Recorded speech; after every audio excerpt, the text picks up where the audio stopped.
I got this strange observation, and it seems like everybody that I grew up with, was raised around, everybody's preaching. Everybody has that thing on them that they're doing the work for God. The problem is there's no revelation to support that. I can't follow someone because they say they've been called to preach. I can't do that. I can't do it. I feel like pastors are preaching too much of one thing, and that one thing is salvation. I know he didn't say salvation. Yes, I said salvation. Let me explain. You go to church, you hear a message, you decide that you're going to let Jesus be your Lord and Savior, you get saved. You join the church. You go to church day in, week in, month in, year in, for generations. And the message is Jesus saves. Okay, understandable. But where does the camp to camp leadership come in? Where does the direction from camp to camp come in? Where does what direction to go in from camp to camp come in? I say that because the that we're living in right now with this virus situation, most pastors are reactive. By that I mean they had no clue what was going on. And they still have no clue what was going on, and they're encouraging you every week, encouraging you to be submissive to the House, encouraging you to be submissive to the government, encouraging you to keep your faith up, encouraging. Well, it appears to me just by simply reading the Bible, when you look at the book of Exodus, the children of Israel were led from place to place, from camp to camp. They were led to go a certain way. They were led to be a certain place. They were led to do a certain thing. And the enemies could not prevail. But yet we find ourselves, the church does, in a huddled position, waiting for the enemy to make the next move. I submit to you that God has a plan that you're not aware of, that your pastor is not aware of. Why isn't your pastor aware of it?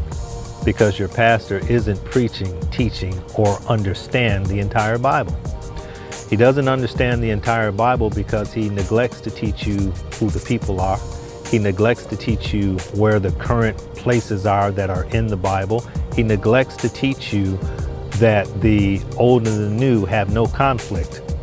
But he continues to encourage you week in, week out, as you're being bashed by the enemy. I submit to you that the time is drawing near, and it will not be long before devastating things are happening in the earth. And as they happen, you're going to go to your pastor and look for encouragement, right? No. I want to hear from God. I want direction from God. I want protection from God. I want to be led by God. I don't want encouragement from man. No man. So with the unfolding of the current events as they grow worse, watch yourself. Watch what you're leaning to. Watch who you're looking to for a word. It should only be God, because he is the only one who knows where this thing is headed. He is the only one that's going to lead us out.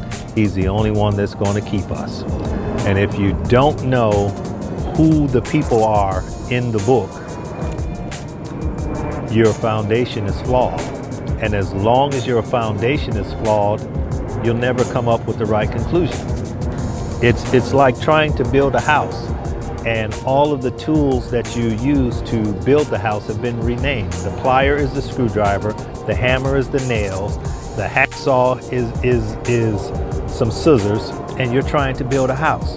There's no way in the world you can build the house using the names corresponding with the identity of the tools. So let's apply that to the people in the book. If the children of Israel are in Egypt, are in Africa, are in the Middle East, are in that region of the world, how in the world can they be any complexion other than what you're looking at right now?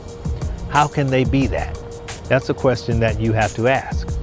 And when your pastor explains to you and explains away the ethnicity and explains away the color, I submit to you that you're in for a hard time. It's not my thing to discourage anybody. It's not my thing to down anybody.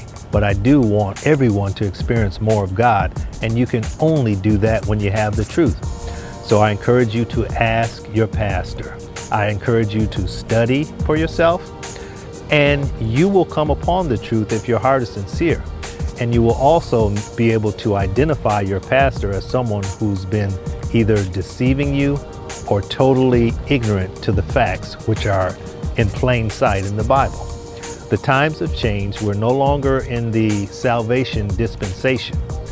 Yes, you can still be saved, but the focus that God has right now is not salvation, because things are happening so fast. The mark of the beast is so close until there are some specific things that the people of God need to do.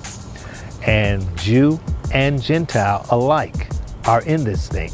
But if you don't know who's who, then you're looking at the Bible all wrong.